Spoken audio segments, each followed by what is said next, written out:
ગીર સોમનાથના લોકપ્રિય યુવા નેતા અને પૂર્વ ભાજપ અધ્યક્ષ માનસિંહ પરમારની ગુજરાત પ્રદેશ બક્ષીપંચ મોરચાના પ્રમુખ તરીકે નિમણૂક કરવામાં આવી છે। જગદીશ વિશ્વકર્માએ તેમને આ મહત્વપૂર્ણ જવાબદારી સોંપી છે। ભાજપે ઓબીસી સમાજને સંગઠિત કરવા અને રાજકીય રીતે વધુ મજબૂત બનાવવાના ઉદ્દેશથી આ વ્યૂહાત્મક નિર્ણય લીધો છે। પોતાની નિમણૂક અંગે હર્ષ વ્યક્ત કરતા માનસિંહ પરમારે કહ્યું કે તેઓ સ્કૂલ ટાઈમથી જ પાર્ટી સાથે જોડાયેલા છે અને અગાઉ જિલ્લા સ્તરે મળેલી જવાબદારીઓ પણ નિષ્ઠાપૂર્વક નિભાવી રહ્યા છે।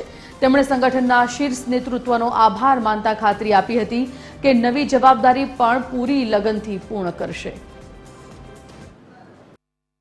સ્વાભાવિક રૂપે ભારતીય જનતા પાર્ટીના કાર્યકર્તા તરીકે જ્યારે આપણને એક પદ મળ્યું છે તો આપણા માટે આ પદ નથી પણ એક જવાબદારી છે અને હું નિષ્ઠાપૂર્વક મારી આ જવાબદારી નિભાવીશ। ભૂતકાળમાં પણ ભારતીય જનતા પાર્ટીના વિદ્યાર્થી પરિષદથી લઈ યુવા મોરચાથી લઈ અને જિલ્લાના સંગઠનમાં પણ ખૂબ નિષ્ઠાપૂર્વક કામ કર્યું હતું। પાર્ટીએ મારા પર ખૂબ મોટો વિશ્વાસ મૂક્યો છે। એ વિશ્વાસમાં 100% ખરો ઉતરીશ એવું પાર્ટીને સંપૂર્ણપણે વિશ્વાસ આપ્યો છે।